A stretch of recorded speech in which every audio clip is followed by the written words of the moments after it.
परोवेदी गणनालघु चेतसम अयम निजम परोवेदी गणनालघु चेतसम उदार चरिता लाभो वसुदेव कुटुंबकम. अर्थातच ही सृष्टी आणि या सृष्टीवरचा ईच अँड एव्हरी जीव हा माझा कुटुंब आहे असा जगाला सद्भावना देणारा माझा भारत.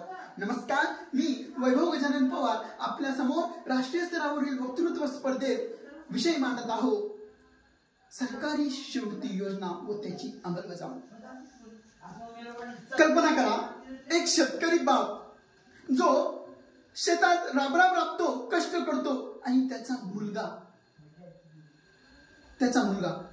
ज्याचं स्वप्न असतं शास्त्रज्ञ होण्याचं, डॉक्टर होण्याचं, वकील होण्याचं, पण त्याच्या स्वप्नावरती दारिद्र्याची चादर आडवी येते. शिक्षणाची फी नाही, वया नाही, पुस्तके नाही, पण तो मुलगा अभ्यासात कमी नाही तर तो कमी आहे संधीमध्ये. होय, संधी. आणि याच संधीचं नाव आहे सरकारी शिष्यवृत्ती योजना. नेमकं शिष्यवृत्ती म्हणजे काय? तर शिष्यवृत्ती म्हणजे केवळ दयेचा तुकडा नाही, तर शिष्यवृत्ती म्हणजे शेतकऱ्यांच्या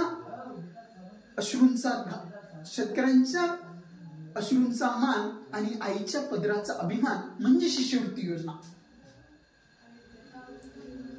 छत्रपती शिवाजी महाराजांच्या महाराष्ट्राने नेहमीच शिक्षणाला सर्वोत्तम प्राधान्य दिलेले आहे आणि हीच परंपरा कार्यरत ठेवून आज महाराष्ट्र शासन वेगवेगळ्या सरकारी शिष्यवृत्ती योजना राबवत आहे.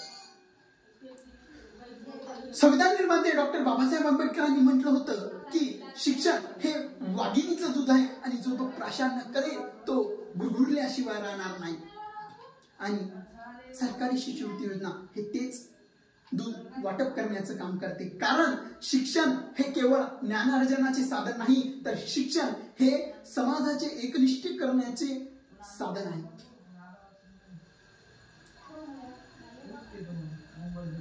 संविधान निर्माते डॉक्टर बाबासाहेब आंबेडकरांनी असं सुद्धा म्हटलं होतं की इक्वॅलिटी इज अ ऑपॉर्च्युनिटी, म्हणजेच की संधी ही सर्वांना समान असावी. पण खरंच संधी ही सर्वांना समान आहे का? कारण जिथं शहरातला विद्यार्थी एआय आणि कोडिंगच्या दुनियेत रमत आहे, पण गावातला विद्यार्थी जिल्हा परिषदच्या शाळेमध्ये त्याला बसायला आज देखील या काळात 2021च्या काळात त्याला बसायला बेंचेस सुद्धा नाही. तर ही संधी सर्वांसाठी समान खरंच आहे का?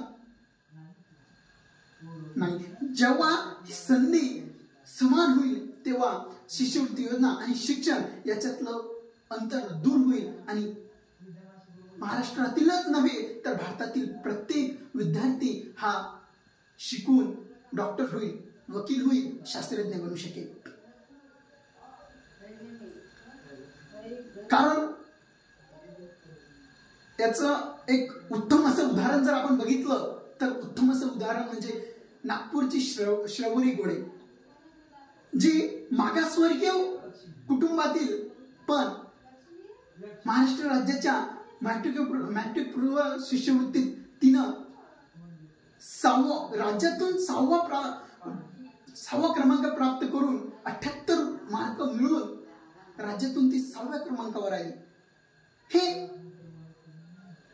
हे यश फक्त तिचं एकटीच नव्हतं, तर हे यश तिच्या कुटुंबाचं होतं. हे यश त्या शाळेचं होतं आणि हे यश त्या सरकारी शिष्यवृत्ती योजनेचं होतं. जे शिष्यवृत्ती योजना तिला मिळाली, जे शिष्यवृत्ती योजनेचे फॉर्म तिनं भरले आणि ज्या शिष्यवृत्ती योजनामुळे ती आज समोर कुठंतरी काहीतरी करत आहे. कारण विद्यार्थ्यांना प्रश्न पडतो की 12वी तर झाली, पण 12वीच्या नंतर आपण जर बाहेर गेलो तर आपण राहणार कुठं? कारण आपल्याजवळ तर पैसा नाही. वस्तू आपण रूमचे भाडे पैसे भरणार कसे, मेसचे पैसे देणार कसे? पण सरकार म्हणतं की आमच्याजवळ शिष्यवृत्ती योजना आहे ना, या ना. पंजाबराव देशमुख निवास भत्ता योजना, ज्याच्यात फक्त आकडे म्हणजे शब्द नाही तर आकडे सुद्धा आहेत की आजपर्यंत 50 दरवर्षी 50 लाख विद्यार्थी फॉर्म भरतात आणि या योजनेचा लाभ घेतात. स्वामी विवेकानंद म्हणतात, उठा, जागे व्हा आणि तोपर्यंत थांबू नका जिथपर्यंत तुमचं यश तुम्हाला प्राप्त होत नाही. परंतु आजचा तरुण खरंच यशाच्या प्रगतीकडे जात आहे का? जर सर्वांनी एकत्र येऊन या शिष्यवृत्ती योजनाबद्दल जर जनजागृती पसरवली तर आज महाराष्ट्रामध्येच नव्हे तर भारतातील प्रत्येक विद्यार्थी हा शिकू शकेल. तो गरिबीमुळं कुठंच आढळून येणार नाही. कारण जर त्याला शिष्यवृत्ती चांगली मिळत असेल, जर त्याला पैशाची गरजच भासणार नाही तर शिष्यवृत्तीमुळे तो खूप पुढे जाईल. कारण बघा ना, आपण जरी म्हटलं की विद्यार्थी हा कुठेतरी कमी असतो, परंतु कमी केव्हा असतो? जेव्हा त्याच्याजवळ पैसा नसेल, जेव्हा सरकार ही शिष्यवृत्ती योजना त्याला देईल. कारण महाराष्ट्र शासनाच्या 14, महाराष्ट्र शासनाच्या 12 आणि राज्य शासनाच्या 2 शिष्यवृत्ती योजना, म्हणजे ही काही खूप कमी शिष्यवृत्ती योजना नाही. मॅट्रिकोत्तर शिष्यवृत्ती योजना असो, एकलव्य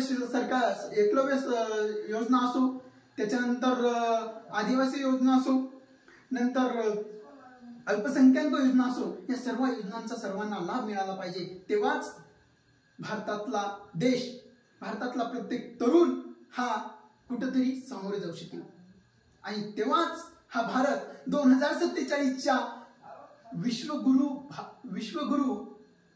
भारत बनू शकेल.